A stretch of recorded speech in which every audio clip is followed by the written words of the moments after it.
Quando pensamos em vida fora da Terra, quase sempre imaginamos sistemas planetários parecidos com o nosso, girando em volta de estrelas estáveis, numa distância confortável e com calor suficiente para manter água líquida. Mas existe um sistema que geralmente fica de fora desse tipo de conversa: anãs brancas. Anãs brancas são o estágio final de estrelas de massa baixa ou média, com cerca de até 8 massas solares. Quando o combustível nuclear do núcleo se esgota, a estrela deixa de sustentar o equilíbrio hidrostático através da fusão. Sem essa pressão interna, as camadas externas se expandem, formando uma gigante vermelha. Enquanto isso, o núcleo colapsa gravitacionalmente. Durante essa fase, a estrela ejeta suas camadas externas para o meio interestelar, formando o que a gente conhece como nebulosas planetárias. O que resta é um núcleo estelar exposto, composto majoritariamente por carbono e oxigênio, extremamente denso, com massa comparável à do Sol em um volume semelhante ao da Terra.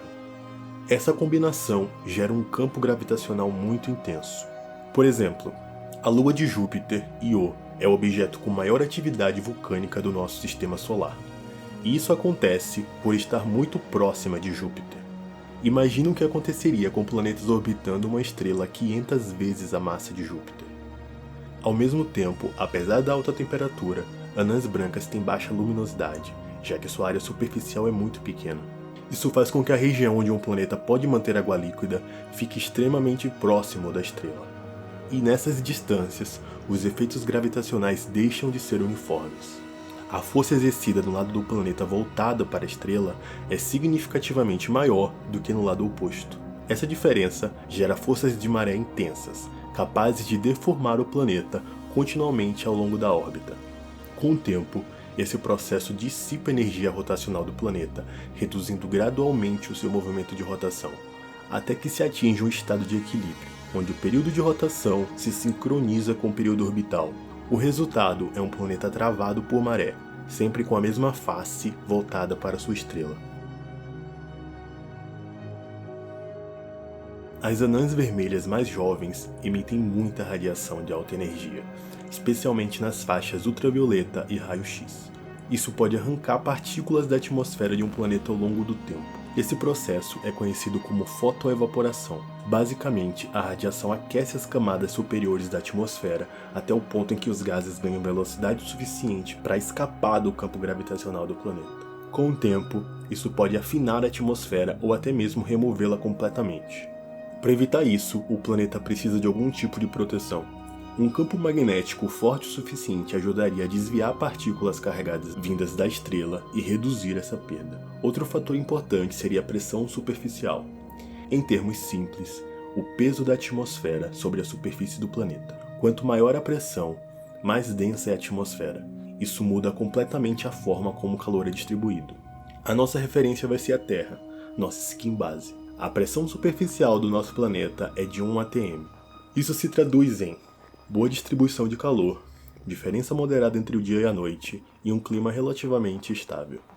Num planeta com atmosfera muito densa, como é o caso de Vênus, a pressão superficial chega a 92 atm. Isso significa que com a atmosfera tão espessa, o calor é distribuído de forma eficiente por todo o planeta, alcançando temperaturas próximas de 470 graus em praticamente toda a superfície. O ar se comporta quase como um líquido, e a pressão e a temperatura combinadas são suficientes para matar um ser humano em menos de 1 minuto. Em uma atmosfera fina demais, como a de Marte, o calor não é bem distribuído e as variações de temperatura tendem aos extremos, um cenário parecido com os desertos da Terra. O dia pode fazer 20 graus e a noite menos 100. Um clima de um planeta assim dependeria completamente dos seus ventos. Na Terra, existem os chamados ventos alísios, correntes de ar relativamente constantes que surgem por causa do movimento de rotação e do aquecimento desigual entre o Equador e outras regiões. Um dos fatores que molda esses ventos é a força de Coriolis. A força de Coriolis é um efeito causado pela rotação da Terra. Ela faz com que os ventos não se movam em linha reta, mas desviem ao longo do caminho, criando padrões circulares, como ciclones e sistemas de alta e baixa pressão. Sem esse efeito, a atmosfera tenderia a se organizar em padrões muito mais simples. Num planeta travado por maré, a situação muda completamente. Como não há rotação significativa, esse desvio praticamente não existe. O ar aquecido no lado iluminado sobe e viaja para o lado escuro nas camadas superiores, esfria e depois desce novamente. Isso cria um ciclo contínuo e a intensidade desse processo pode ser extrema. As diferenças de temperatura entre os dois lados geram gradientes de pressão enormes, o que acelera os ventos. Em alguns modelos, os ventos podem chegar a velocidades absurdas, potencialmente supersônicas. Mesmo com essa circulação, a estabilidade térmica do planeta não é garantida. É muito difícil manter água líquida em um planeta como esse. Em atmosferas pouco densas, o lado escuro pode sofrer congelamento extremo, enquanto o lado iluminado pode atingir temperaturas elevadas o suficiente para impedir a existência de água líquida. Além da radiação estelar e da circulação atmosférica, outro fator relevante é o aquecimento por maré.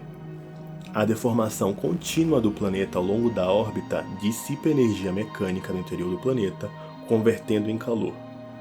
Em cenários mais extremos, o aquecimento por maré pode desencadear um efeito estufa descontrolado semelhante ao que ocorreu em Vênus. Isso pode levar à perda completa de água superficial, mesmo que o planeta esteja dentro da zona habitável. Como consequência, a presença de água líquida estável se torna altamente dependente de um equilíbrio delicado entre radiação estelar, dinâmica atmosférica e a dissipação interna de energia. Em muitos modelos, as condições mais estáveis surgem em uma região intermediária, uma região de crepúsculo onde o fluxo de energia entre os hemisférios tendem a ser mais equilibrado. Todo o cenário descrito até aqui parte de uma suposição implícita, que a evolução orbital desses sistemas pode ser descrita apenas pela gravidade newtoniana. Porém, por estarem muito próximos de sua estrela, sistemas com múltiplos planetas tendem a apresentar interações gravitacionais complexas. Essas interações não se anulam ao longo do tempo, elas tendem a se acumular. Nessas condições, correções previstas pela relatividade geral passam a influenciar a dinâmica do sistema. Um dos efeitos mais relevantes é a precessão relativística da órbita. Em uma descrição clássica, no problema de dois corpos, uma órbita elíptica é estável e fechada. O ponto de maior aproximação com a estrela ocorre sempre na mesma direção, mas na relatividade geral, a massa da estrela curva o espaço-tempo ao seu redor, e isso altera ligeiramente a trajetória do planeta. Como consequência, a órbita não se fecha perfeitamente. Ela gira lentamente e, a cada volta, o ponto de maior aproximação muda de posição. Esse movimento é chamado de precessão relativística. No modelo clássico, essas interações podem se reforçar mutuamente, aumentando a excentricidade. A excentricidade é uma medida de quão alongada é uma órbita. Quando a excentricidade é zero, a órbita é perfeitamente circular. Essa é uma solução válida das equações do movimento. Mas em sistemas reais, a presença de múltiplos corpos introduz perturbações gravitacionais que fazem com que as órbitas apresentem sempre algum grau de excentricidade. À medida que a excentricidade aumenta, a órbita se torna mais alongada e o planeta passa a alternar entre regiões mais próximas e mais distantes da estrela. Isso faz com que a intensidade da força gravitacional varie ao longo do tempo, o que aumenta as forças de maré e o aquecimento interno. Com a inclusão da precessão relativística, esse acoplamento deixa de ser eficiente. A orientação da órbita muda continuamente, o que impede que as perturbações atuem sempre na mesma direção. Como resultado, o crescimento da excentricidade é limitado. A órbita permanece mais próxima de configuração estável e isso reduz a intensidade das variações de maré, consequentemente, o aquecimento interno. O sistema deixa de evoluir inevitavelmente para estados extremos e passa a admitir soluções mais estáveis ao longo do tempo. Simulações indicam que, ao incluir esses efeitos, uma fração significativa desses planetas consegue evitar o aquecimento descontrolado, mantendo condições compatíveis com a presença de água líquida. Ao estabilizar a órbita do planeta, a relatividade atua diretamente sobre a principal fonte da instabilidade térmica do sistema, impedindo que o planeta evolua para estados extremos e permitindo que condições habitáveis sejam mantidas ao longo do tempo. A busca por vida fora da Terra foi guiada por um critério simples: a distância até a estrela e a chamada zona habitável. Mas sistemas como esses mostram que essa definição é em partes incompleta. Não basta estar na distância certa, é preciso que o planeta permaneça estável ao longo do tempo. Em órbitas muito próximas, pequenas variações são suficientes para alterar completamente o balanço térmico. Força de maré, interações gravitacionais e a própria estrutura do sistema podem transformar um planeta potencialmente habitável em um ambiente extremo. A relatividade não elimina o contraste do dia e da noite, mas impede que ele fuja de controle. Um planeta travado por maré sempre terá um lado recebendo energia constante e o outro sem iluminação direta. Mas o inferno começa com a órbita não estável. A estabilização orbital garante que a distância entre o planeta e a estrela permaneça aproximadamente constante, fazendo com que a energia recebida varie muito pouco ao longo do tempo. Menor variação orbital implica em menor deformação por maré e menor dissipação de energia no interior do planeta.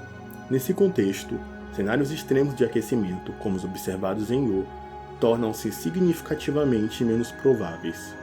Com a entrada de energia mais estável, a circulação atmosférica pode redistribuir o calor de forma mais eficiente, evitando o colapso térmico da atmosfera e reduzindo o contraste entre o lado iluminado e o lado escuro.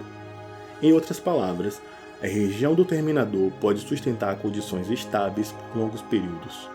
A habitabilidade não é apenas uma questão de posição no espaço, mas de como o espaço, o tempo e a gravidade evoluem juntos ao longo dele.